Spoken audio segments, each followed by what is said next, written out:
Our quiet home turned upside down overnight. We thought we understood winter, until a single cry in the snow led us to a half-frozen lion cub whose life was slipping away. Saving him broke every rule, but letting him die wasn't an option. We raised him in our small Montana home, never imagining how deeply he would reshape our world. His transformation was beyond anything we could have believed. The wind had been howling across the Montana flats since before dawn, dragging needles of ice against Evan Walker's cheeks as he trudged toward the leaning power pole. He'd been working these winter roads for nearly 20 years, long enough to know when a storm was headed in and when one was refusing to leave. Today, it felt like the latter. His boots sank into a fresh layer of powder with every step, and the only color in the world was the pale gray sky pressing down over the frozen land. He paused to adjust the strap on his tool bag, breath fogging in the cold, and that was when he heard it. So faint he almost mistook it for an echo of the wind. A sound. A cry. Not human, but not quite animal in the way he knew animals to be. It was thin, desperate, like something fighting to stay alive. Evan straightened, eyes scanning the white emptiness stretching beneath the power lines. The cry came again. Two short, broken notes carried weakly through the cold air. He took a few careful steps, boots crunching, and crouched near the base of the pole where snow had drifted into a deep pocket. There, against the metal support bracket, was a small, trembling shape. At first, his mind insisted it had to be a puppy, some lost farm dog caught in the storm. But when he brushed away the crusted snow with his gloves, his breath caught in the back of his throat. Tiny paws, short tail, a muzzle dusted with frost, and two tightly shut eyes stuck together with frozen tears. The cub's golden coat was matted with ice, its ribs showing through as it shivered once, then fell still. A lion. A baby lion. For a long moment, Evan simply stared, unable to understand how something like this could exist here, in the middle of Montana, miles from any wildlife reserve. There were no paw prints around it, no tracks leading away, no sign of a mother or a den. It was as if the storm had carved this fragile creature out of ice and left it here to die. He reached down, sliding his hands under its body, and felt nothing but cold, deep, biting cold that seeped through his gloves and into his skin. The cub was so light it didn't feel real, as if he might lift it and find nothing more than a tuft of frozen grass beneath. "Hey. Hey there," Evan murmured, voice barely a whisper in the wind. "Easy now. I've got you." He was careful not to jostle it as he tucked the tiny body against his chest. The cub's head lolled to the side, a soft whimper escaping its throat, weak but alive. The sound struck him harder than the cold ever could. It wasn't the cry of a wild predator. It was the cry of something terrified and alone. Evan pulled his coat open and pressed the cub inside, against the thermal lining. Its frozen fur stung the skin beneath his shirt, but he held it close anyway, wrapping the coat around them both to trap whatever heat he could. The cub's body jerked with a shallow spasm, its claws flexing weakly against his chest before it went limp again. Evan swallowed hard. He'd seen animals on the brink before, but never something so young, so fragile. He stood there in the falling snow, the vast silence pressing in from every direction, and felt the weight of the moment settle into him. There should have been tracks. There should have been a den. There should have been something, anything, that told him this little life belonged somewhere. But the land around him offered no answers, just white, endless and merciless. The cub's breath fluttered against his shirt like the faintest flicker of a dying ember. "It's all right," he whispered again, though he wasn't sure who he was reassuring, himself or the tiny creature clinging to its last scrap of warmth. "I'm not leaving you here. For a second, he hesitated. He knew the laws. He knew what happened when people interfered with wildlife, especially something as dangerous as a lion, even one that fit in the palm of his hand. He could call fish and wildlife. He could report it, let them handle it. But when he loosened his coat just enough to glance down, he saw the way the cub's small paw pressed weakly into the fabric of his shirt. Barely there. Barely anything at all. A touch so faint it felt like a plea. That was all it took. Evan zipped his coat back up, sealing the cub inside like a precious secret. He turned toward his truck, boots sinking deep into the snow as he began the long walk back. The wind burned his face, but he didn't quicken his pace or falter. Every step he took, he kept one hand pressed gently over the cub beneath his coat, as if shielding it from the world. The storm grew louder. The world grew colder. But in his arms, something still breathed, small, fragile, and clinging to life in a world that had already abandoned it. He wasn't sure if he could save it. He wasn't sure why fate had placed it in his path.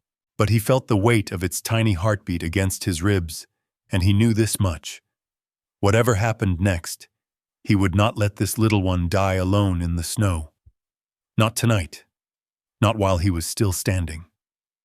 Evan tightened his grip on his coat as he trudged through the drifts, feeling the faint tremor of the cub's breaths against his chest. Each step toward the truck seemed longer than the last, the storm thickening around him until he could barely see the outline of his own vehicle. Snow clung to his eyelashes, the world shrinking into a blur of white, wind, and the quiet desperation pressed against his ribs. When he finally reached the door, he shielded the cub with his body, brushing off the ice before easing himself inside. The warmth of the heater hit him like a wave, and he unzipped just enough to check on the small life tucked beneath his coat. The cub's eyes stayed closed, but a single shaky exhale told him it was still holding on. He sat there for a long moment, palms cupped around the cub as if his hands could shape heat out of air. He knew what the rules required. Every training manual, every wildlife pamphlet, every conversation with fish and wildlife echoed the same message. Wild animals, especially apex predators, are not to be kept, fed, or sheltered by civilians. A cub without its mother meant danger, meant an investigation, meant the possibility that someone, maybe even him, could be held responsible if this turned into something bigger later. But as he leaned close, he felt the cub's weak heartbeat tapping against his jacket lining. It wasn't the steady thrum of a young animal built for survival. It was fragile, faint, fading. He grabbed his phone with one hand and hovered his thumb over the number for the local ranger station. Snow tapped against the windshield like impatient fingers. He imagined what would happen once the call went through. Questions, protocols, officers showing up with tranquilizers and crates. An abandoned cub this small wouldn't be taken to a sanctuary. It wouldn't even make it to a rehabilitation center. A lion cub found half frozen with no mother nearby would be deemed non-releasable, unfit for survival, and a potential threat when older. And creatures labeled that way rarely had a future. His thumb trembled above the call button. A small movement under his coat stalled him. The cub's tiny paw had curled deeper into the fabric, its fragile claws catching lightly on the material as though trying to anchor itself to the only warmth it had left. That single instinctive gesture, quiet, simple, innocent, hit Evan like a blow straight to the chest. His arm dropped. He set the phone aside. "No," he whispered, his voice cracking in the dim cab. "Not like this. You're not going out like this." He turned the heater to full blast and let the warm air flood the cabin. The cub shifted, not waking, but responding to the change in temperature with a faint stretch of its paw. Evan tucked the coat tighter around it, trying to create a cocoon of warmth. The cab lights cast a soft glow over its tiny face, revealing frost still tangled in the whiskers and a thin layer of snow melting along its ears. It looked so young, Too young to be out here alone. Too young to have faced a storm like this without something terrible happening first. The drive home should have taken 10 minutes, but he made it last nearly 30, easing down icy roads and glancing down every few seconds to check the cub's breathing. With every mile, the same question coiled in his mind. Why was it alone? Lions weren't native to these forests. There were rare cases of exotic animals kept illegally, trailers full of creatures brought in from somewhere they were never meant to be. He'd heard stories, confiscated big cats found starving behind barns or chained in basements. But a cub abandoned in the open like this? It made no sense. When he finally pulled into the driveway, the house looked strangely small in the haze of the storm. Lights glowed in the kitchen window. Mia must have gotten home early from her night shift. He hesitated before opening the truck door. She was going to take one look at this cub and have questions, reasonable questions, about what in the world he thought he was doing. But the alternative was leaving the cub in the truck, and that was something he refused to consider. He stepped out, pressing the cub close as the wind cut across the yard. The porch light flicked on. A second later, the front door swung open, and Mia appeared in her scrubs, hair tied back. Exhaustion still settled under her eyes. "Evan? What took you so long?" she called, her voice raised over the wind. "You were supposed to be back an hour." She froze. Her gaze dropped to the bundle pressed against his chest. "What is that?" He didn't answer right away. Instead, he moved past her with careful steps, closing the door behind them both to shut out the storm. Only when he felt heat begin to wrap around them did he loosen the coat slightly. The cub's small face peeked out, fur wet and stiff, tiny nose coated in frost. Mia's hand flew to her mouth. "Oh, dear Lord, Evan." "I found him by the power pole," he said quietly. He was buried in the snow, barely breathing. Mia blinked, stunned, torn between concern and disbelief. "Do you know what that is?" "A baby," he said softly. "A freezing baby." "That's a lion," she corrected, eyes widening. "A lion, Evan. You can't bring that in here." He knew she wasn't wrong. But the cub let out a faint cry, a thin, exhausted sound, and something in Mia's expression cracked.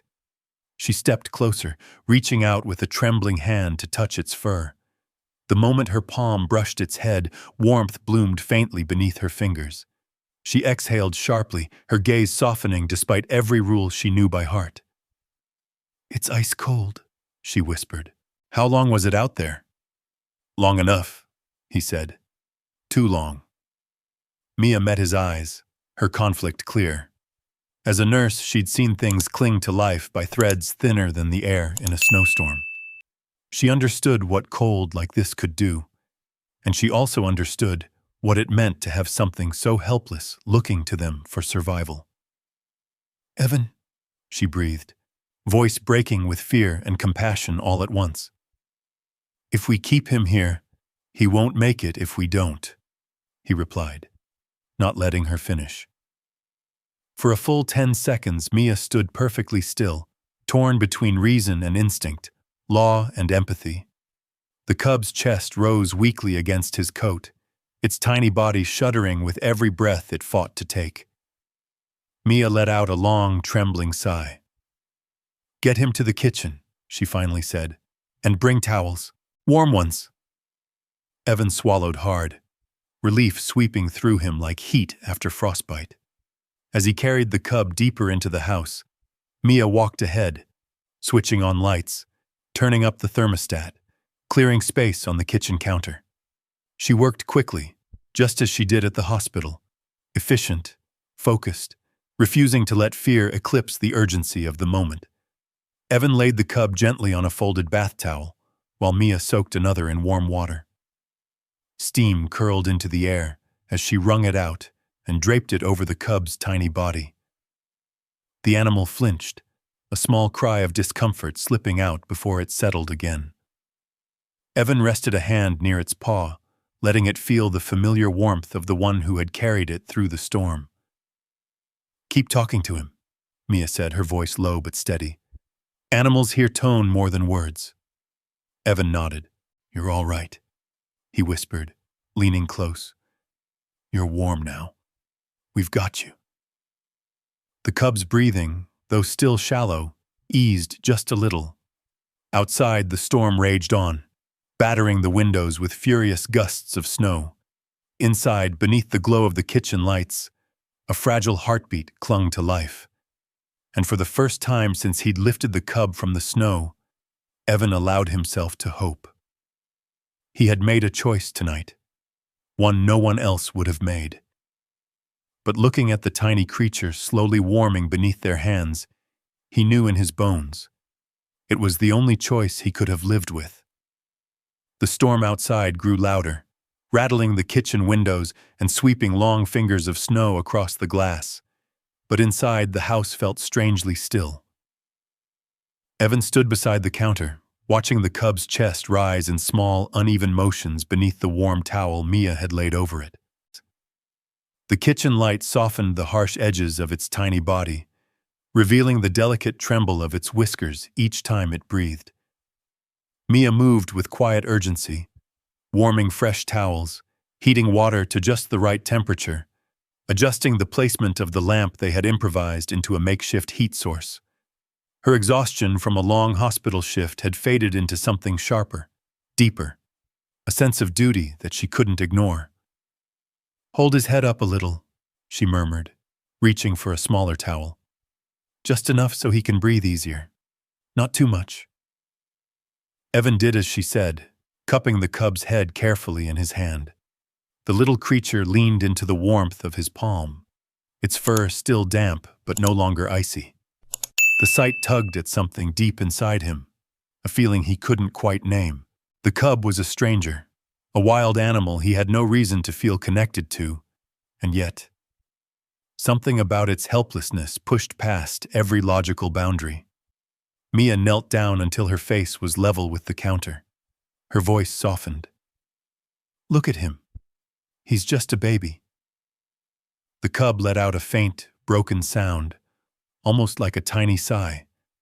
Its limbs twitched, the first sign of returning strength, though the movements were too weak to suggest anything but fragility.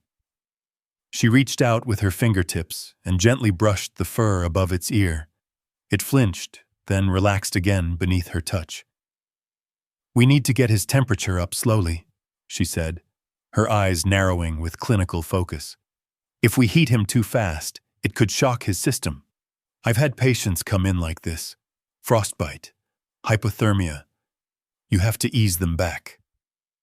Evan nodded, swallowing the lump in his throat. "What do you think happened?"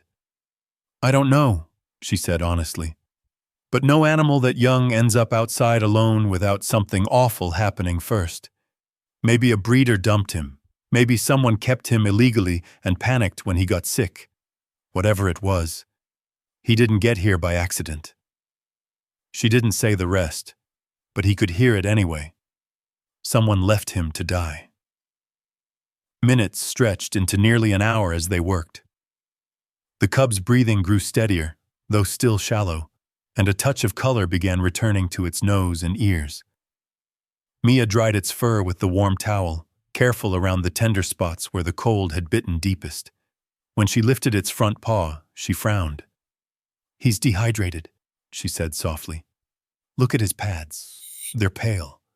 Evan, he hasn't had milk in a long time." He felt a cold wave pass through him. "Can we fix that?" "We can try." She heated a small amount of kitten formula, thinning it until it warmed evenly in a syringe.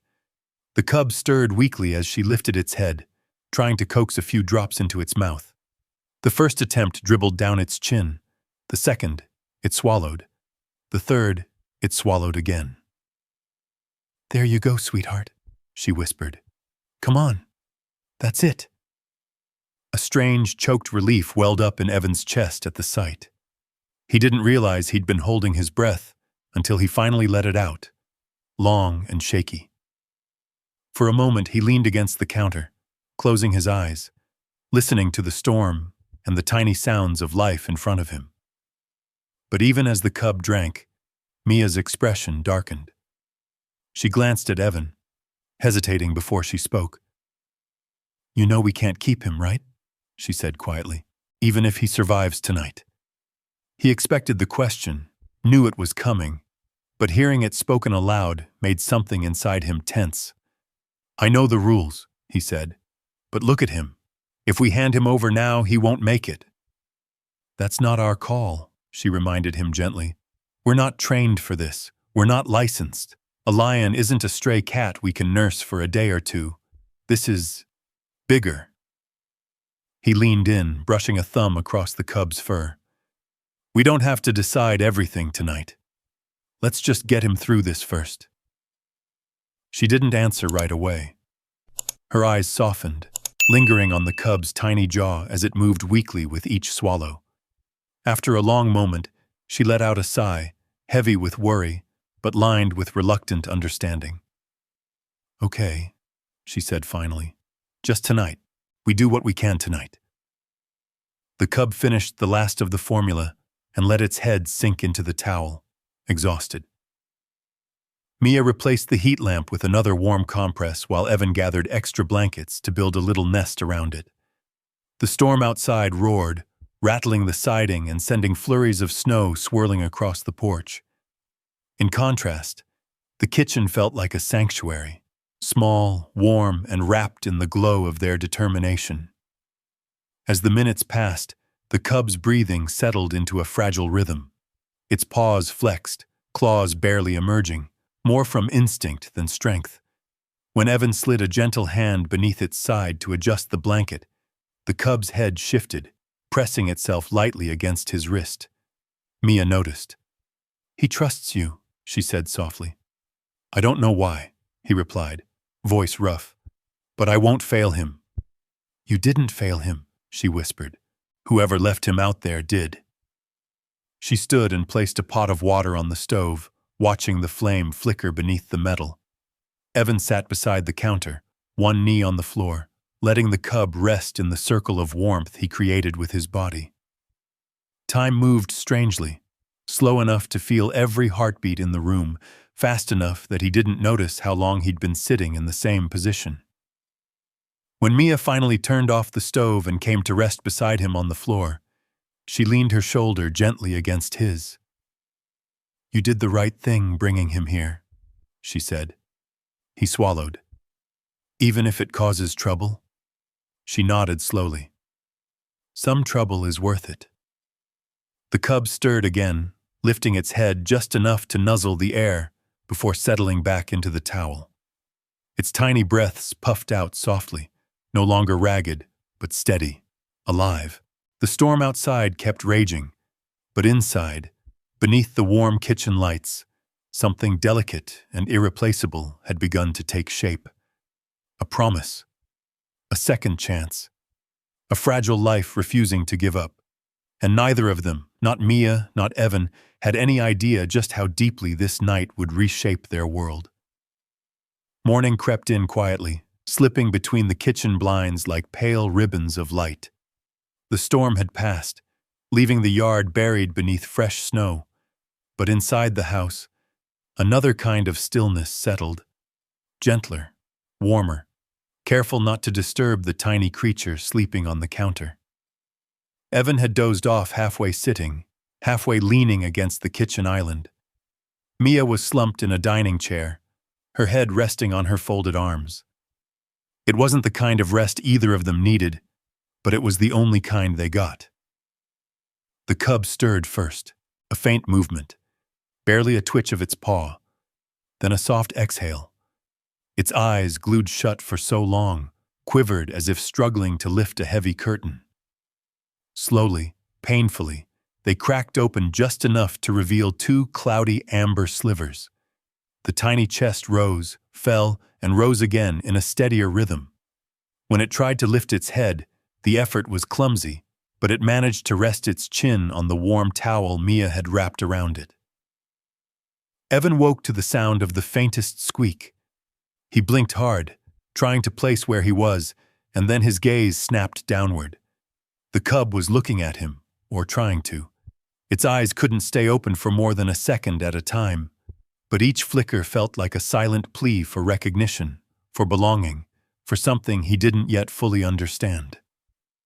"Mia," he whispered, his voice rough from sleep. "He's awake." She lifted her head slowly, rubbing her eyes with the back of her hand. When she saw the cub lifting its head, her breath caught. "Oh my, look at you," she murmured, stepping closer. As she reached out, the cub's paw moved instinctively, stretching toward her touch. Its claws didn't extend in threat. They simply curled around her finger as though anchoring itself to the only two humans it trusted in the world. "He's stronger," Mia said, awe softening her voice. "A little," Evan agreed, though the lump in his throat made the words feel heavier. The cub made a weak sound, half whimper, half tiny rumble, before nuzzling its head into the fold of the towel. Mia checked the pads of its paws again, then the temperature behind its ears, noting how warmth had returned. She lifted the syringe filled with diluted formula, warming it between her palms. "Let's try it again," she said gently. This time, the cub accepted the milk with more intention, its mouth working with slow persistence. Evan steadied its body with both hands, feeling its faint warmth grow a little stronger with every swallow. Each drop seemed to draw it further away from the edge they'd found it on. When the cub finished, its eyes opened again, this time wider. And in those amber flecks, cloudy and tired but undeniably alive, Evan felt something click into place. He didn't have a name for the feeling, only the certainty that whatever future lay ahead, it had just shifted beneath his feet. "He needs a name," Mia said suddenly, as if reading his mind. "If he's going to keep fighting like this, he deserves one." Evan looked down at the cub, watching its small chest rise and fall. "A name?" he repeated, almost uncertain. "Yeah," she smiled faintly, brushing a thumb across the cub's cheek. "Something that means, I don't know, a blessing, a second chance." He considered that, really considered it, as though the right name might change the course of what they had stepped into. Then something from the back of his memory surfaced, a name his grandmother used to say held meaning beyond words. "Asher," he said quietly. "It means blessed, or fortunate." Mia looked at the cub, then back at him. "Asher," she echoed, testing the sound. The cub blinked slowly, almost as if accepting the choice. "I like it." The name settled over the room like a soft glow. Asher, a small life that shouldn't have survived the night, a creature who had been abandoned in the cold without anyone to protect him. And yet, here he was. Mia prepared another warm towel and shifted Asher into it, keeping his head elevated while she checked him for frostbite. The tips of his ears were tender, but not deadened. A miracle in itself. His paws flexed as he tried to stretch, revealing how thin and underdeveloped he truly was. Too young to walk steadily. Too young to be alone. Too young to have survived what he had been through. "He's going to need constant care," Mia said, her voice growing serious again. "Feeding every couple hours, warmth, hydration. We'll have to monitor his breathing, and he'll need to stay somewhere safe and soft." Evan nodded. "I'll build something." "You?" she asked with a tired smile. "After you get some sleep, maybe." He shook his head. "I'm fine." "You're not," she replied. "But neither is he. Neither is, so I guess none of us get to rest yet." They spent the next hour turning their laundry room into a makeshift nursery, soft towels layered over a cushioned bed, a space heater angled safely, and a shallow box filled with warming packs Mia rotated by hand. When Evan finally carried Asher into the room, the cub curled instantly into the warmth, letting out a sound so soft it barely existed, a sound that still managed to break both their hearts. Asher slept again, this time without shivers. Outside, sunlight melted thin sheets of ice from the windows. Birds made tentative calls from the frozen branches outside. The world was waking back up. And somewhere in the midst of that quiet morning, so was something else. Something neither of them had planned for. Mia leaned her head lightly against Evan's shoulder. "I'll call the clinic," she murmured. "Ask what formula is safest, not mention the species." She hesitated. "We'll figure the rest out later." He nodded, though uncertainty pulsed beneath his ribs. "One day at a time." Asher shifted in his sleep, stretching his tiny legs. His ears twitched, catching sounds only he could hear. For the first time since they'd met him, his breathing sounded peaceful, fragile, yet full of possibility. Evan watched the rise and fall of that small chest and felt a warmth spread through him, unlike anything the heater could provide. He didn't know what tomorrow would bring. He didn't know how they would hide a growing lion. He didn't know how far this path would carry them. But he knew this. Asher wasn't just surviving. He was beginning. And so were they. The first full day with Asher unfolded in a way neither Mia nor Evan expected. It started with a soft rustle from the laundry room, barely more than the whisper of a blanket shifting. Evan stepped in quietly, half expecting to find the cub still asleep. But instead he found two amber eyes blinking up at him, far brighter than they had been the night before. Asher's little head lifted an inch, then wobbled, then finally steadied as though he were relearning how to hold it up. When he saw Evan, his tiny tail brushed the towel beneath him, a slow, uncertain wag that tugged at something deep in Evan's chest. "Well, look at you," Evan murmured, kneeling beside the pile of blankets. "You're tougher than you look, little guy." Asher blinked, then reached one shaky paw toward him. Evan let the cub's paw rest against his palm, marveling at how small it was. Soft pads, faint claws, a warmth that hadn't been there the night before. It felt like touching a spark of life returning to the world. Mia appeared in the doorway, hair still messy from sleep, her arms wrapped around herself to fight off the chill lingering from the night. "Is he up again?" she asked, her voice softer now, less strained, more hopeful. "Yeah," Evan said. "He's awake. Really awake." Mia crouched beside him, watching the cub with a cautious tenderness that had replaced her earlier panic. "His eyes are clearer," she said, "and he's not shaking anymore." Asher let out a faint series of squeaks, almost like tiny protests or pleas, and shifted his weight as though trying to sit up. His legs didn't quite cooperate, but his determination was unmistakable. Mia couldn't help but smile. "He's stubborn," she said. "Gets it from you," Evan teased. She nudged him lightly with her shoulder. "Right, because I'm known for my roaring." Asher made another tiny noise, something between a hiccup and a grumble, causing both of them to laugh quietly. It felt good, laughing.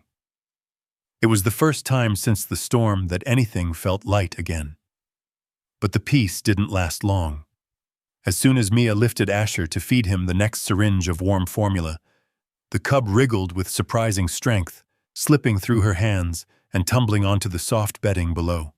He landed in an awkward heap of paws and tail, blinking in confusion before letting out a startled squeak. Evan scooped him up gently, but Asher shook off the surprise within moments and attempted to climb the blanket. Then the leg of the laundry basket, then Evan's boot. "Whoa there," Evan said, lifting him again. "You're not walking yet, bud. You barely weigh as much as a loaf of bread." Asher responded by clinging to Evan's sleeve with all four paws, refusing to let go. Mia laughed. "Well, I think he's picked his human." Over the next few hours, Asher's energy continued to flicker to life like a candle flame growing stronger. After each feeding, he tried to explore. Tiny steps, shaky sways, sudden plops onto the floor. He followed voices, crawled toward warmth, and tried desperately to climb anything that even vaguely resembled a safe perch. By noon, the laundry room looked like a miniature disaster zone. Towels thrown everywhere, formula spilled on the rug, heater pushed slightly out of place where Asher had kicked it during one of his enthusiastic wiggles. "This house is going to be chaos," Mia said, though her voice was full of reluctant affection rather than frustration. Asher proved her right within minutes. When Mia brought him into the living room for the first time, the cub reacted like he had stumbled into a whole new universe. He froze at the sight of the large sofa, ears twitching. Then he spotted the throw blanket draped over the edge and made a determined dash. His legs didn't quite obey, causing him to slide belly first across the hardwood floor until he bumped gently into the sofa. "Oh my gosh," Mia said, covering her mouth. "He's fearless." "Or clueless," Evan replied, lifting Asher up onto the sofa cushion. As soon as he set him down, the cub puffed up his fur, making himself look twice as big as he actually was. He let out a squeaky imitation of a roar, a brave little warning to the enormous furniture that dared tower over him. The sound was so ridiculous that both adults burst out laughing. Asher blinked in surprise, then tried again, louder this time, still more adorable than intimidating. "Yeah," Evan said, chuckling. "Real ferocious." Asher was not done. In the span of 10 minutes, he managed to wiggle off the sofa, climb halfway into a laundry basket, get tangled in a blanket fringe, pounce onto a sock with all the courage of a full-grown lion. And then, when they weren't looking, he attempted a daring escape across the kitchen floor, only to slip, slide, and bump gently into the dishwasher. "He's a handful," Mia murmured, lifting him up. "He's alive," Evan answered simply. And that truth alone carried a weight nothing else in the world could match. As the afternoon light slanted across the living room, Asher curled up in Mia's lap, his small body rising and falling in a much steadier rhythm. She stroked the fur along his spine, careful not to disturb the tender spots. Every so often, he shifted, adjusting himself until his head rested more comfortably against her. "Do you think his mother—" Mia began, then hesitated. Evan shook his head slowly. "I don't know. But he was alone out there. No tracks, no signs. It doesn't make sense." "Nothing about this makes sense," she said. "But he's here." He nodded. And that was enough. For now. But as the sun dipped lower, painting the snow outside in shades of gold and blue, something else settled over their small Montana home. A realization. A truth. Asher wasn't a guest. He wasn't a temporary rescue. Whether they meant for it or not, he was becoming part of their world. And with every shaky step, every small cry, every impossible burst of determination, he wove himself deeper into their lives. The house was no longer quiet, but it was fuller, warmer, more alive than it had been in years, all because one abandoned cub had refused to give up, and because two human hearts had quietly, irrevocably begun to make room for him. As days passed, Asher's strength didn't just return, it bloomed. The once frozen cub who could barely lift his head was now exploring every inch of the house with the clumsy confidence of a toddler who had just learned he had legs. Each morning began with the soft thump of his paws on the hallway floor, followed by the unmistakable sound of something being knocked over. Evan would wake to a trail of scattered objects, socks dragged from the basket, a slipper carried halfway across the room, a couch pillow knocked to the floor, and somewhere at the end of the trail, Asher looking up proudly as if he had accomplished something heroic. He grew quickly, faster than either of them imagined. His legs lengthened, his paws widened, and the fuzzy roundness of babyhood sharpened into the first hints of the lion he would someday become. Mia began marking his height out on the pantry doorframe, first as a joke, then with genuine disbelief each time the pencil line crept higher. By the second week, the cub who once fit in the palm of Evan's hands could no longer curl into the laundry basket without spilling over its edges. "He's growing like a weed," Mia murmured one morning as Asher attempted to squeeze himself into a shoebox he had absolutely outgrown.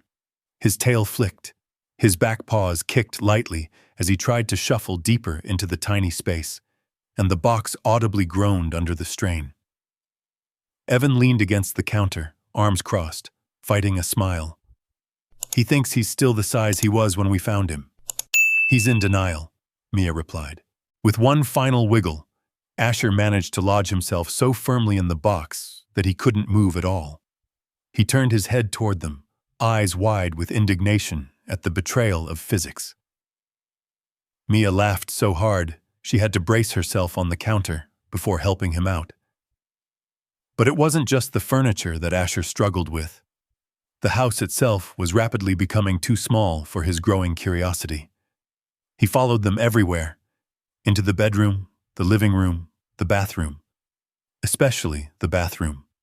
If the door closed behind either of them, Asher would sit outside and cry as though abandoned. More than once he barreled through the half-closed door when Evan forgot to latch it, skidding across the tile and startling himself so badly that he scrambled into the tub on instinct, puffing up like a frightened kitten. "Buddy," Evan said, trying not to laugh as Asher crouched dramatically in the empty tub, ears flat. "There's nothing in here but shampoo." Asher didn't care. The tub was apparently now his territory. He also developed opinions, strong ones. He insisted on sitting on Mia's lap whenever she tried to fold laundry, which turned a simple chore into a wrestling match with 20 pounds of determined cub. When Evan worked on repair invoices at the dining table, Asher sprawled across the keyboard, head resting on Evan's forearm as if he were the world's most entitled paperweight. "He likes the warmth," Mia teased. "He likes attention," Evan shot back, nudging the cub. "He also has no idea how heavy he's getting." Asher responded by rolling onto his back and stretching across the entire lap area, making it physically impossible for Evan to type. Evan sighed, defeated, and rubbed the cub's belly. Asher purred, a surprisingly deep, rumbling sound that seemed too large for his still small body. But the most telling change came one early evening near the end of the second week. Mia was cooking dinner when the smell of sizzling chicken drifted through the air. Asher froze mid-pounce, head lifting, nostrils flaring. He crept toward the stove with exaggerated stealth, shoulders low, tail swaying, every muscle focused. It was instinct, unmistakable and ancient. It stopped both adults in their tracks. "Evan," Mia whispered. "Look." Asher stood on his hind legs, leaning against a cabinet handle, trying to peer onto the counter where the pan hissed. His body wasn't threatening, just curious. But the scene was a quiet reminder of what he really was. A lion. A predator. A creature whose nature was beginning to flicker awake inside a growing body. Evan approached slowly, careful not to startle him. "Hey, buddy," he said gently. "That's not for you."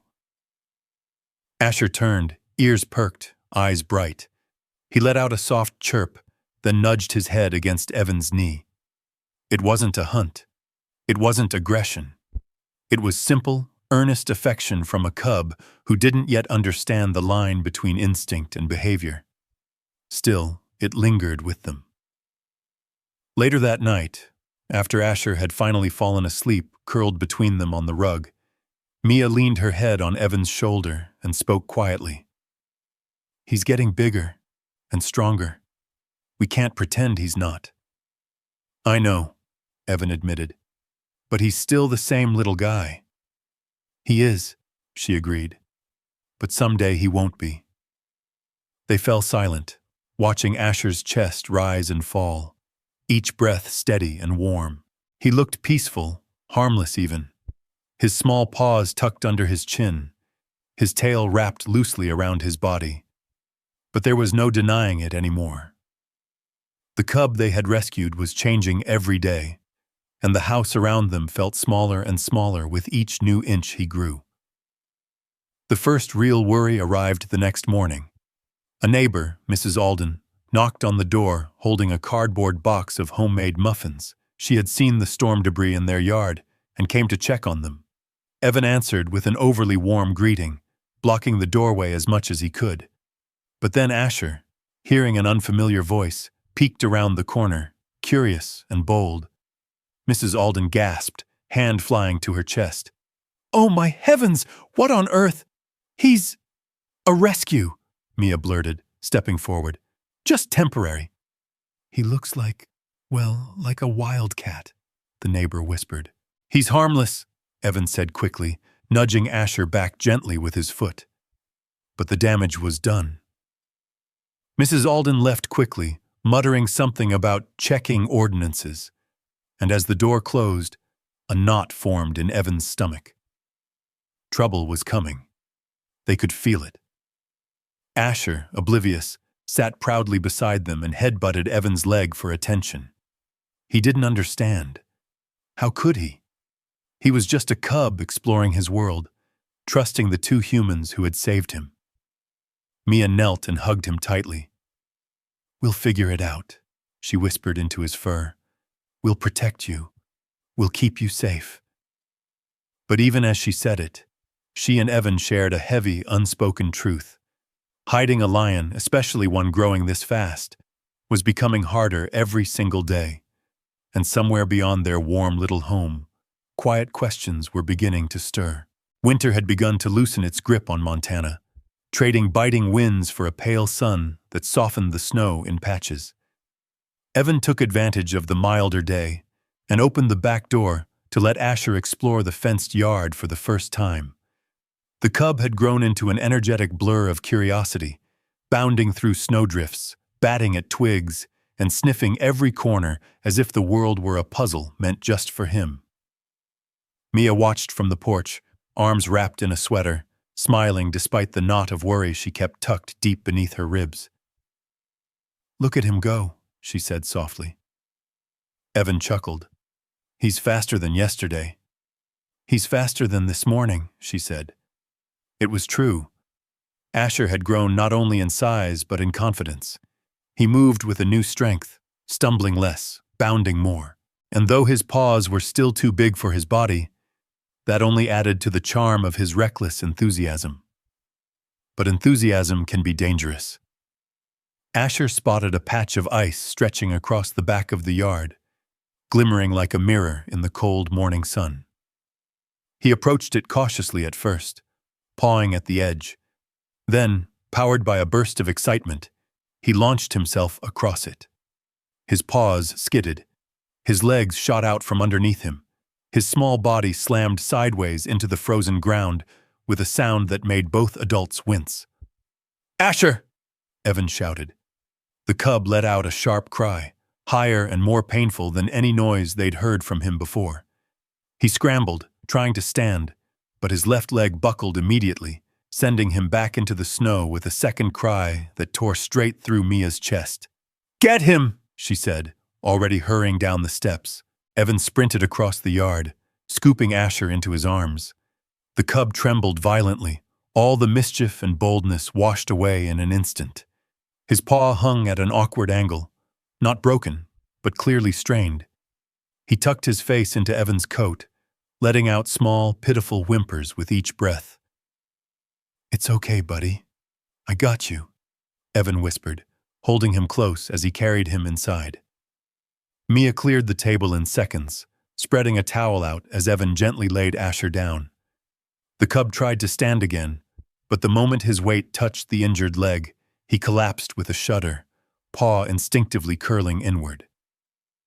"Oh, sweetheart," Mia murmured, stroking the fur along his spine. "You scared us." The cub's eyes were wide, full of confusion and fear, not at them but at his own pain. His trembling intensified, his breath quickening with each passing second. "Let me see," Mia said, taking his paw carefully into her hands. She examined the leg with practiced movements, first along the paw pads, then up toward the ankle, gently pressing to gauge swelling. Asher let out a small yowl when she touched one particular spot, but instead of pulling away, he tried to bury his head against her arm. "It's a sprain," Mia said. "No break, but it hurts him." Evan exhaled slowly, relief mixed with guilt. "I shouldn't have let him on the ice." "He's a cub," she replied softly. "You can't stop him from exploring." Asher trembled again, trying to nuzzle closer to them both. Mia's expression softened, and she reached for the roll of soft bandage she kept in a drawer. "Hold him steady." Evan knelt, placing one hand gently on Asher's side.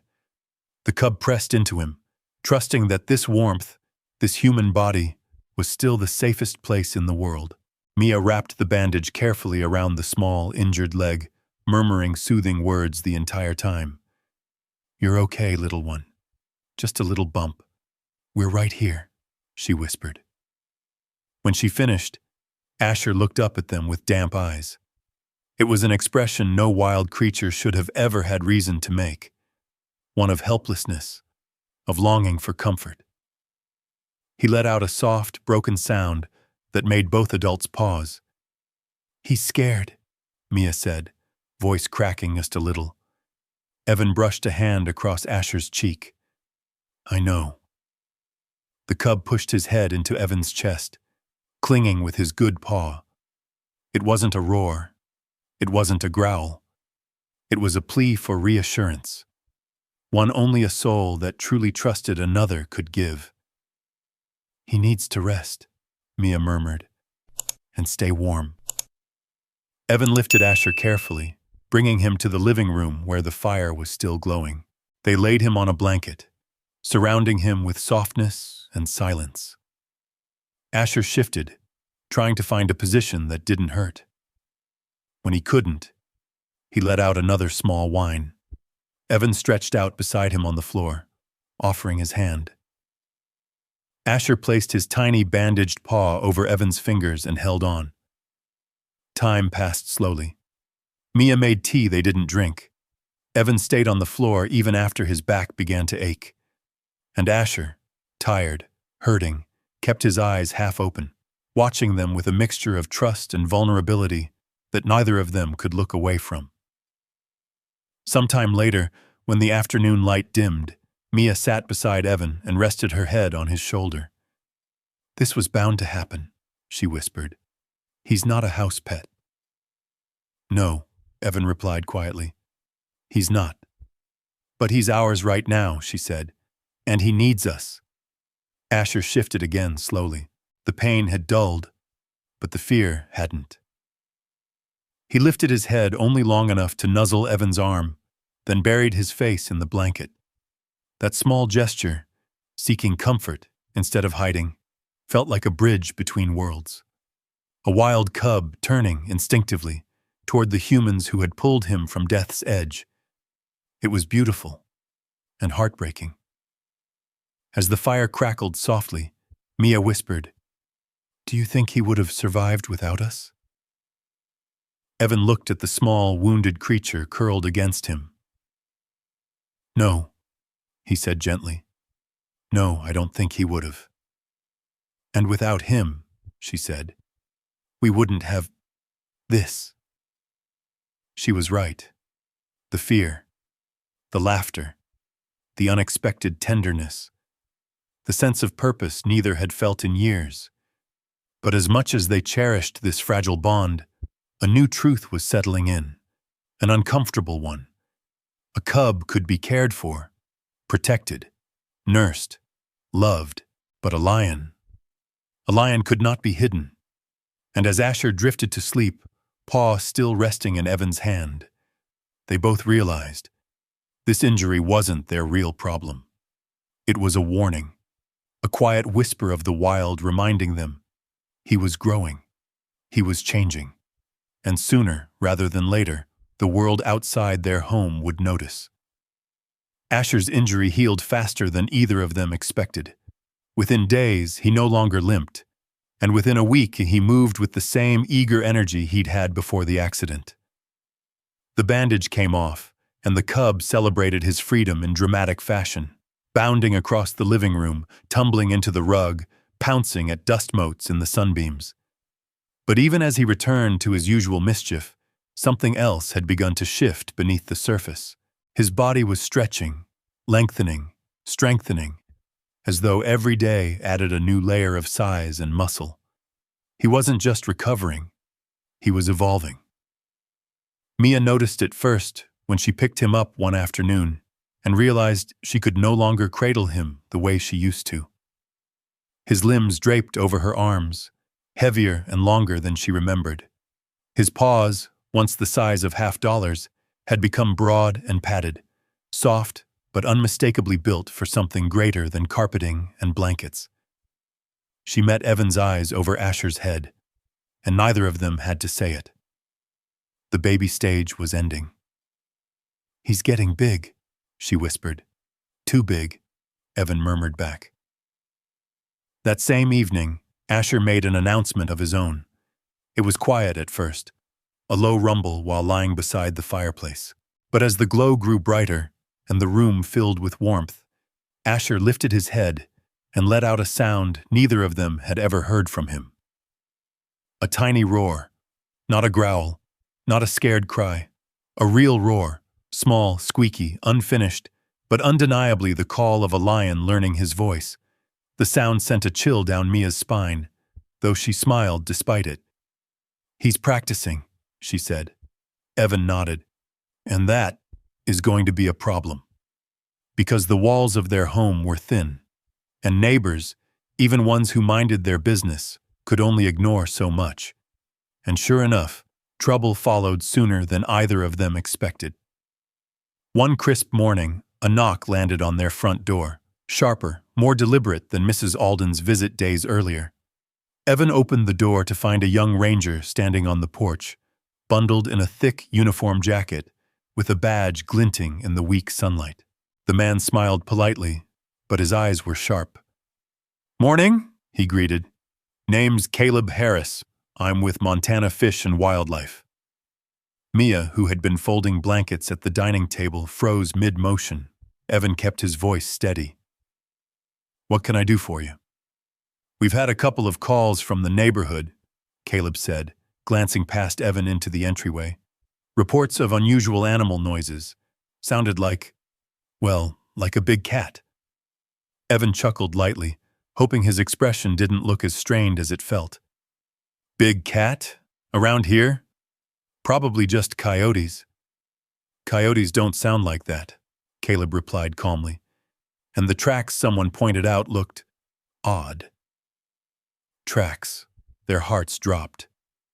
Evan swallowed and stepped out onto the porch, closing the door halfway behind him. "We haven't seen anything unusual," he said. "Just the storm knocking things around." Caleb nodded slowly, watching him with a ranger's practiced patience. "I'm sure it's nothing. But you know how folks worry. We just like to double-check." From behind the half-closed door came a faint sound, a thump, then a soft, inquisitive chirp. Caleb's eyes flicked toward the noise. "You got a pet in there?" Before Evan could answer, Asher, curious, bold, unaware of the stakes, poked his head around the corner. He was bigger now, his growing mane a whisper of what would eventually come. His golden eyes locked onto Caleb with innocent fascination. Caleb's breath caught. "Is that—" But before the ranger could finish, Asher did something neither of them expected. He stepped forward, not with aggression, not with fear, but with instinct. The instinct to protect the people he understood as his family. Asher moved between Mia, who had come closer to the doorway, and the stranger on the porch. He stood tall, shoulders squared, tiny tail flicking in a stiff arc. It was not a threat. It was not intimidation. It was devotion. But a ranger didn't see devotion first. He saw danger. "Whoa now," Caleb said, holding out a hand in a slow, careful gesture. "Easy, fella." Evan placed a steadying hand on Asher's back. "It's okay, buddy." Asher didn't move, didn't growl. He simply stood there, leaning slightly into Evan's leg, watching Caleb with wide, alert eyes. Caleb swallowed, lowering his hand. Up close, he could see the gentleness behind the cub's stare, the unmistakable bond between human and animal that defied everything he'd been taught in his training. But this was still a lion, and that made everything complicated. "What's his name?" Caleb asked quietly. "Asher," Mia said from behind the door, her voice wavering. The ranger studied the cub, then looked back at Evan. "He seems tame." "He's not tame," Evan said. "He's just ours, for now." Caleb exhaled slowly. He wasn't angry, and he wasn't eager to make trouble. He was just a man staring at a situation he hadn't expected to find on an ordinary morning. "I need to file a report," he said gently. "But I want to do it fairly. That means I need to know the truth. How long have you had him? Did you find him? Was he hurt?" Mia stepped forward, meeting the ranger's eyes. "We saved him," she said. Simple, honest, unvarnished truth. "And we're doing everything we can to keep him safe." Caleb nodded, his expression softening with a hint of understanding. "I don't want to take him," he said quietly. "But I can't ignore this either." Asher let out another small sound, not a roar this time, but something closer to a whine as he pressed himself closer to Evan's leg. The sight tugged at Caleb's humanity, conflicting with the laws he had sworn to uphold. For a moment, no one spoke. Not the ranger torn between duty and empathy, not the couple torn between fear and love, not the cub torn between instinct and trust. Something unspoken hung heavy in the winter air, the first true crossroads of this strange, fragile bond. And all three of them knew nothing about this was simple anymore, and nothing about what came next would be easy. Caleb's presence lingered in the doorway like a shadow that refused to leave, even after he stepped inside. Slowly, cautiously, with his hands visible, the weight of authority followed him like an unseen companion. Asher backed up a step, but stayed pressed against Evan, eyes flicking between the ranger and the familiar humans he trusted. The room felt tighter, smaller, the walls drawing in as if aware that a decision far larger than the little house itself was unfolding. Caleb kept his voice gentle. "I'm not here to cause trouble," he said, "but I need to understand what I'm looking at." Mia and Evan exchanged a glance, one filled with worry, fear, and the unspoken understanding that honesty was their only hope. Mia stepped closer, placing a steadying hand on Asher's back. "We found him in the snow," she said softly. "He was freezing, barely breathing. He wouldn't have survived an hour." Caleb nodded slowly, processing. "So you did what anyone with a heart would have done." "Yes," Evan said, "exactly that." "But keeping him," Caleb hesitated. "You know the risks, right? Not just legal, safety too."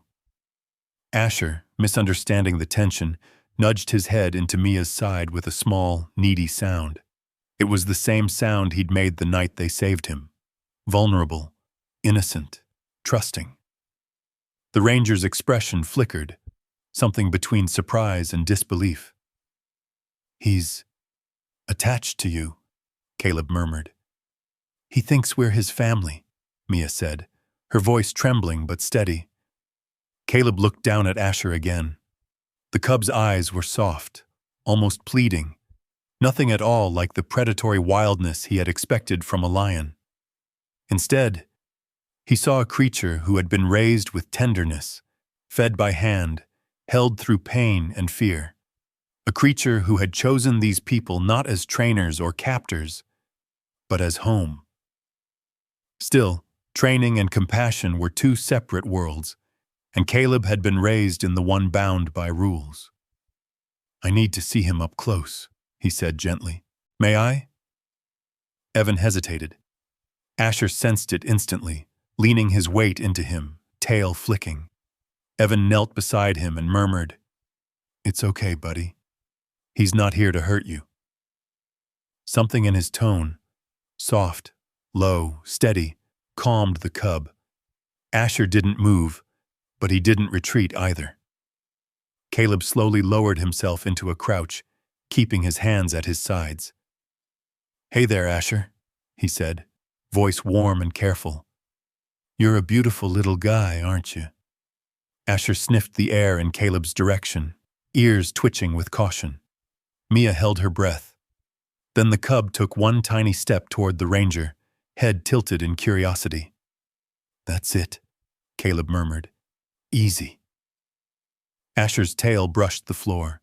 He leaned forward, sniffed Caleb's knee, and then pressed his head gently into the ranger's leg in a sudden burst of boldness. Mia gasped.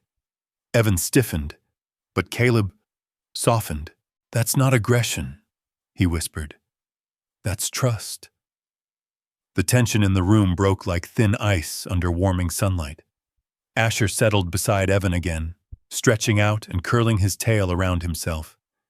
Caleb watched him quietly for a long moment, his professional facade slipping. "I've seen orphaned cubs before," he said at last. "I've seen what happens when they're found too late." He exhaled. "This little guy, he shouldn't be alive. But he is, because of you two." Mia's eyes glistened. "We aren't trying to hide him forever," she said. "We're just trying to give him a chance. And keep him safe," Evan added, "for however long we can." Caleb stood slowly, brushing off the knees of his uniform. His expression had shifted, less rigid, more conflicted. "Look," he said, "I have a job to do. There are protocols, reports." He swallowed, choosing his next words carefully. "But I'm also human." He walked toward the door, then paused, turning back. "Let me run a wellness check," he said. "Unofficially, I'll write this up as a neighbor reporting stray animal noises. Nothing more detailed. But I need to make sure he's not a threat. Not now." "He isn't," Mia said. "He's just scared of the world, and he loves us." Caleb nodded. "I can see that." He hesitated. "But you need to understand. This can't stay hidden forever. People talk, neighbors talk, and someone somewhere is going to ask the wrong question to the wrong person." Evan felt his stomach tighten. "What are you saying?" "I'm saying," Caleb replied, "that you might have more time than you think, but less than you hope." Silence filled the doorway. Asher, unaware of the weight in the air, nudged Evan's arm, asking for attention. The simplicity of that gesture, a simple request for safety, made Caleb's expression soften once more. "I'll be in touch," he said quietly. "But for now, he stays." Before they could respond, Caleb stepped off the porch into the cold afternoon. The snow crunched under his boots as he walked away, his figure slowly fading into the pale horizon. The door shut behind him, leaving the house wrapped in an uneasy quiet. Mia leaned against the wall, exhaling shakily. "We can't lose him, Evan." "We're not going to," he said, pulling her close. "We'll fight for him if we have to." At their feet, Asher yawned widely, exposing his tiny fangs before curling into a comfortable ball. He nuzzled the rug, trusting, unafraid, blissfully unaware of the storm building beyond the warmth of their home. Mia knelt beside him, running her hand along his growing spine. "He chose us," she whispered, "and now we have to choose him," Evan replied. Outside, the wind picked up, scattering snow across the yard. Inside, a lion cub slept peacefully. Between those two worlds, wildness and home, stood a fragile family bound by love, fear, and a responsibility heavier than any of them had expected. The truth was out now. Nothing about this was simple anymore, and nothing about what came next would be easy. Caleb's presence lingered in the doorway like a shadow that refused to leave. Even after he stepped inside, slowly, cautiously, with his hands visible, The weight of authority followed him like an unseen companion. Asher backed up a step, but stayed pressed against Evan, eyes flicking between the ranger and the familiar humans he trusted. The room felt tighter, smaller, the walls drawing in as if aware that a decision far larger than the little house itself was unfolding. Caleb kept his voice gentle. "I'm not here to cause trouble," he said, "but I need to understand what I'm looking at." Mia and Evan exchanged a glance, one filled with worry, fear, and the unspoken understanding that honesty was their only hope. Mia stepped closer, placing a steadying hand on Asher's back. "We found him in the snow," she said softly. "He was freezing, barely breathing. He wouldn't have survived an hour." Caleb nodded slowly, processing. "So you did what anyone with a heart would have done." "Yes," Evan said. "Exactly that." "But keeping him," Caleb hesitated. "You know the risks, right? Not just legal, safety too." Asher, misunderstanding the tension, nudged his head into Mia's side with a small, needy sound. It was the same sound he'd made the night they saved him. Vulnerable, innocent, trusting. The ranger's expression flickered, something between surprise and disbelief. "He's attached to you," Caleb murmured. "He thinks we're his family," Mia said, her voice trembling but steady.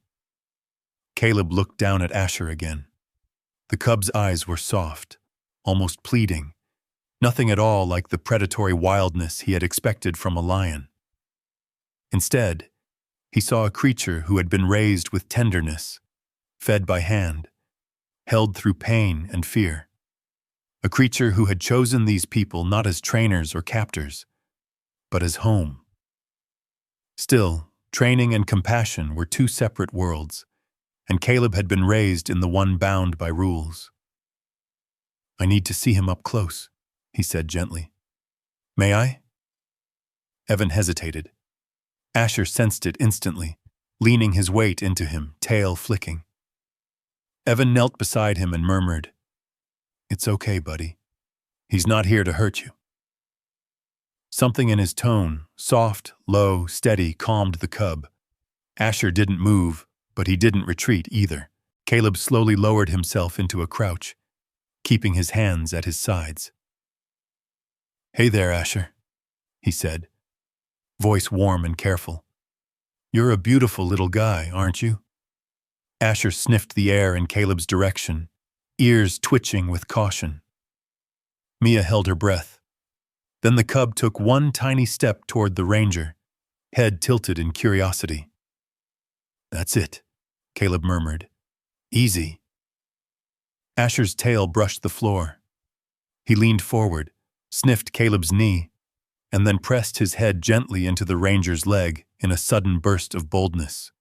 Mia gasped. Evan stiffened. But Caleb softened.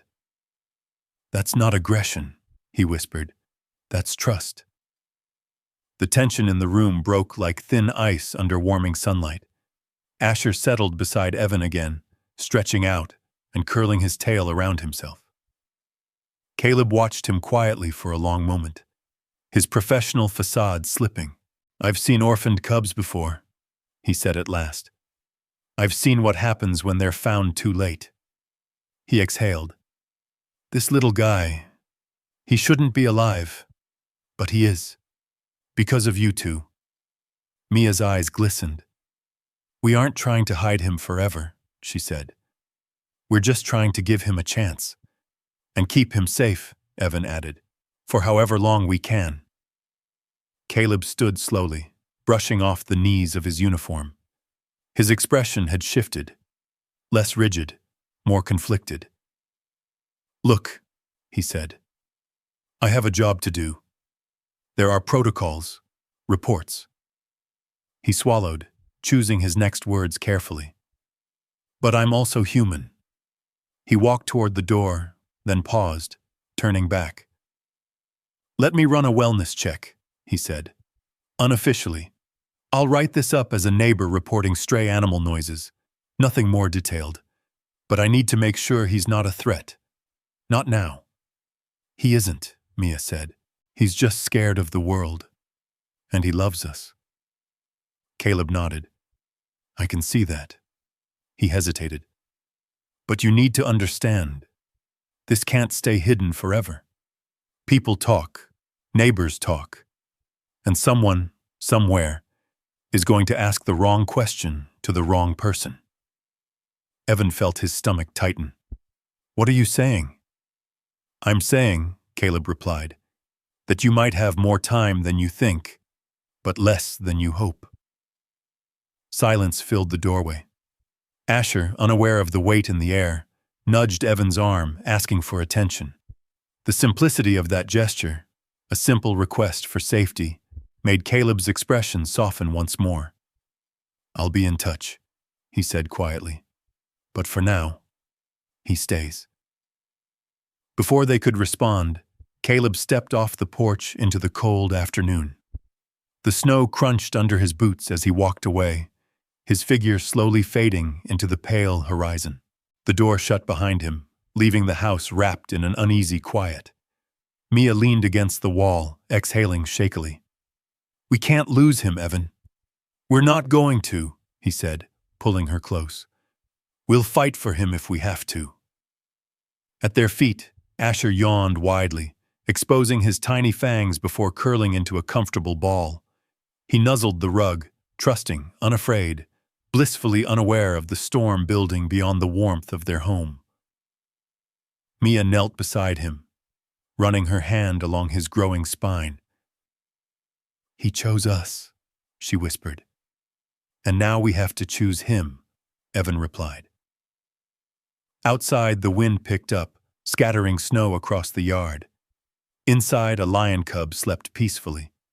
Between those two worlds, wildness and home, stood a fragile family bound by love, fear, and a responsibility heavier than any of them had expected. The truth was out now. There was no going back, and fate was already shifting its weight toward their door. The days following Caleb's visit felt like walking across ice that refused to decide whether it would hold or crack. Every sound outside made Mia flinch. Every car that drove past stirred something tight and uneasy in Evan's chest. Yet Asher, unaware of the tremors in the grown-up's world, continued to grow, filling the small house with the same boundless curiosity, stubborn affection, and gentle mischief that had claimed their hearts since the night he arrived.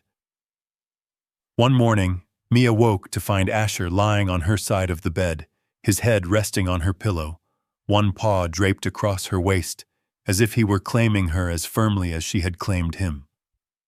Despite her worry, the sight made her smile. She stroked his cheek, feeling the warmth of his steady breathing. He stretched, yawned, and nuzzled her for morning affection. You're not helping my anxiety, sweetheart, she whispered, but you're helping everything else. The cub's rumbling purr vibrated against her hand. Later that afternoon, Caleb returned, not with a truck, not with backup, but alone, bundled against the cold. He knocked gently, as though trying not to alarm whoever or whatever waited behind the door. Evan answered with the same careful composure he'd shown before. Caleb. Evan. The ranger nodded. Mind if I come in? Mia appeared behind Evan, her hand resting protectively on the doorframe. Is something wrong? No, Caleb said, though the crease in his brow suggested the opposite. I just need to follow up before I file anything official. I want to make sure I have everything accurate. Every muscle in Mia's shoulders tightened. Accurate how? Caleb exhaled. Honestly, fairly, that's all. They stepped aside, letting him in. Asher was on the rug, chewing on a soft toy they had bought to keep him distracted. When he saw Caleb, he froze. Not with fear this time, but with recognition. He rose slowly and trotted toward the ranger, pausing halfway as though deciding whether this visitor was friend or threat. Caleb knelt, patting his thigh. Hey there, big guy. Asher approached and nudged his head into Caleb's hand. The ranger chuckled softly.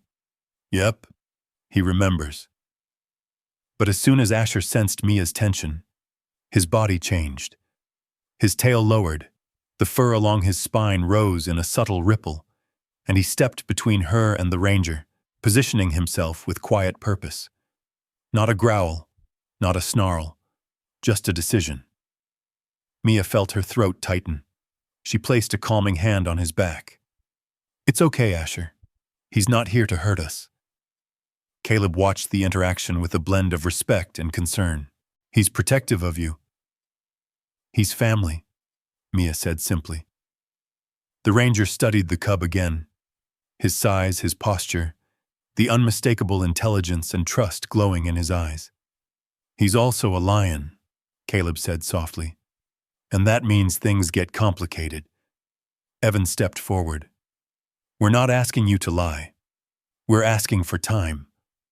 Caleb hesitated, then nodded toward the small dining table. "Let's sit, all of us." They gathered around the table while Asher lay at Mia's feet, head resting on her slipper like a loyal dog. His ears flicked every time someone breathed too deeply. Caleb placed his notebook on the table but didn't open it. "Look," he said, "I'm not blind. This cub isn't dangerous. He's bonded. He's gentle. And everything about him says he trusts you more than anything else." "Because we saved him," Mia said, her throat tightening. "I'm sure you did," Caleb replied. "But after he grows more, after he matures, that bond won't erase what he is." Mia's eyes shone with something fierce and unwavering. "He isn't just an animal, Caleb. He's a life we kept alive when nobody else would have found him. He's ours, and we are his."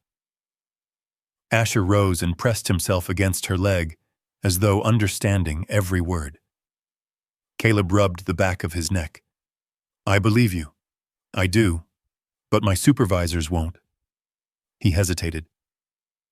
"If someone else reports him, if someone snaps a picture, if the wrong call comes in, I won't be the one showing up next time." The room grew still. Mia leaned down, running her hand along Asher's spine. He leaned into her, soft and trusting. "So what are you going to do?" she asked. Caleb closed his notebook. "I'm going to recommend a full welfare evaluation," he said. "But I'll be the one handling it. I'll make sure the report reflects what I've seen. His temperament, your care, the bond." He crossed his hands. "That's the best chance you'll get." Evan swallowed hard. "And after that?" "If everything looks good," Caleb took a breath. "He stays." Emotion crashed through Mia like a wave. "You mean that?" "I do," the ranger said. "But I'll need to document everything. His environment, his behavior, his health. And I need to see how he responds to you when he feels uncertain." As if on cue, Asher sensed the tension returning and pressed his side firmly against Mia's knee, seeking reassurance. She placed both hands on him, steadying him. "There," Caleb said softly. "That right there. That tells me more than any checklist."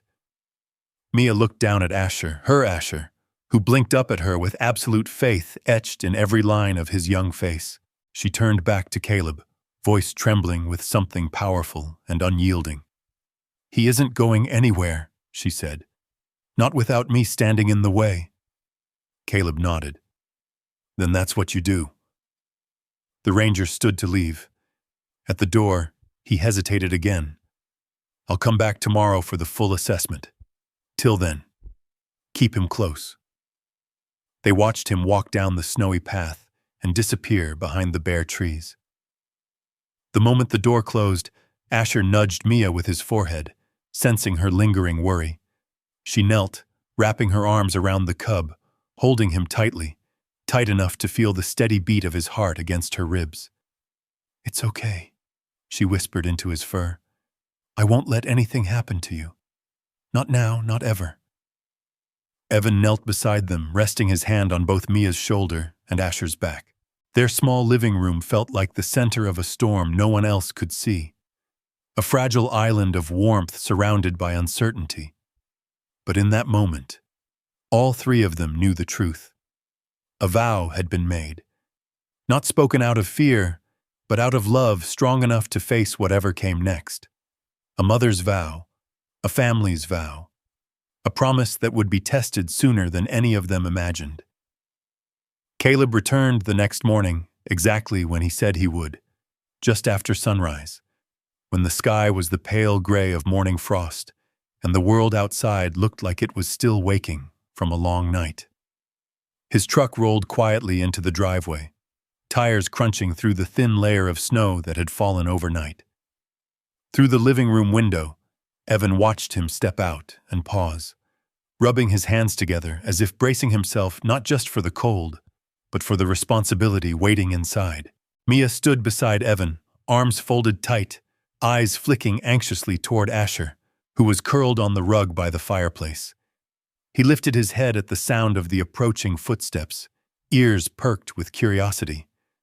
Instead of fear, the cub trotted toward the door, brushing against Evan's leg like an excited child waiting to greet a familiar visitor. "Here we go," Evan murmured. Mia placed a gentle hand on Asher's back. "Stay close to us, sweetheart. Everything will be okay."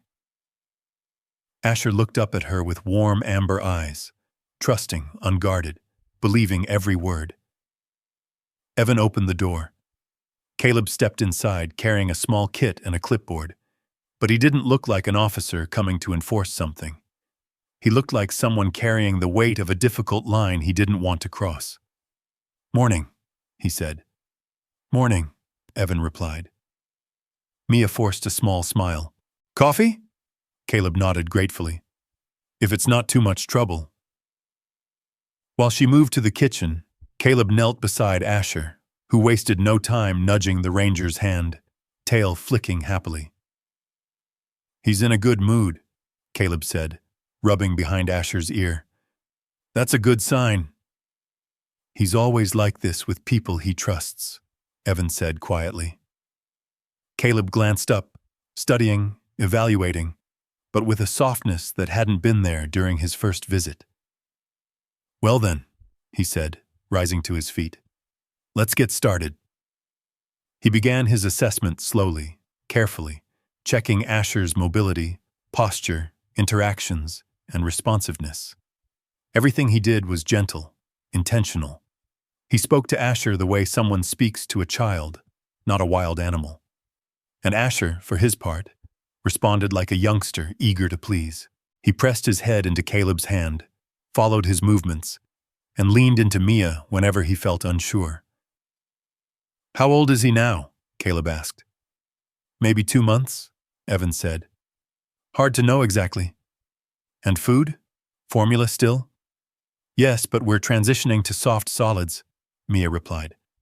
"Nothing raw, nothing risky." Caleb nodded approvingly. "Good, very good." He checked the cub's healing leg, running 2 fingers gently along the fur. Asher didn't pull away. He simply looked to Evan for reassurance, then relaxed again. "He trusts you both completely," Caleb said softly. "I've seen big cats raised by humans before. It's not common, but the bond is real." "Then why does it feel like you came here ready to take him away?" Mia asked. Not accusingly, but with a tremor in her voice that betrayed sleepless nights and unspoken fears. Caleb paused, lowering his hands. "Because sometimes," he said, "even when the bond is real, the law doesn't care, and the world outside your home cares even less." The words cut through the room like a quiet blade.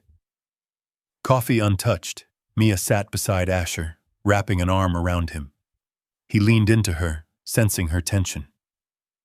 "Is this about your supervisors?" Evan asked quietly. "Partly. They're skeptical," Caleb admitted. "They don't think a lion cub belongs in a home no matter how well cared for. They want proof this situation is safe, proof that won't come back to bite us in a few months." Evan frowned. "What does that mean?" Caleb hesitated, then sighed. It means I need to see how he reacts when he feels threatened. Not genuinely threatened, just startled. Stress response is a key factor in determining stability. Mia stiffened. Absolutely not. He's still a baby, Caleb. I know, Caleb said gently, and I promise I won't harm him in any way.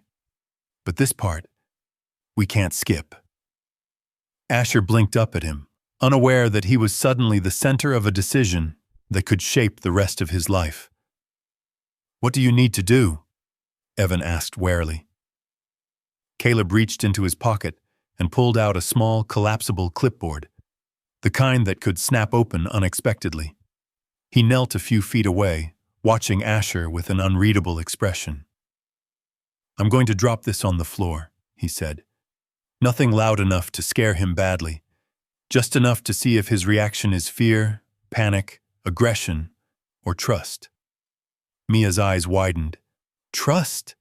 He's a cub. He'll be startled no matter what. Caleb nodded. That's expected. What matters is where he goes afterward. Evan's hand moved instinctively to Asher's back. He'll come to us. That's what I need to confirm. Mia looked at Evan, fear flickering in her eyes. He nodded gently, squeezing her hand. We're right here, he whispered.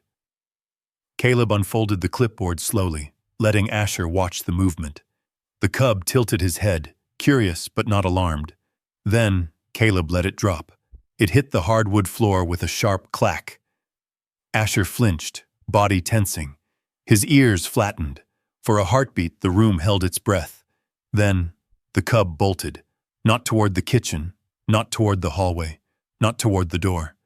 He ran straight to Mia. He pressed himself against her legs, trembling lightly, his head pushing into her hand. Mia sank to her knees, wrapping her arms around him, whispering, It's okay. It's okay. I'm here. Asher's breathing steadied slowly, his small body softening under her touch.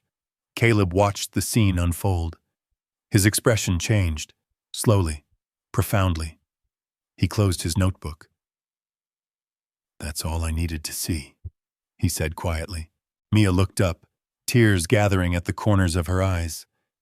Does this mean? It means, Caleb said, that this cub doesn't just tolerate you. He anchors to you. You're his safety, his home. And after what I just saw, I'd be hard-pressed to argue he'd be better off anywhere else. Evan exhaled, relief flooding through him like warmth.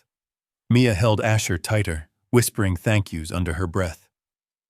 Caleb straightened himself, gathering his things. I'm going to finalize the report. I'll recommend continued caregiving under special supervision.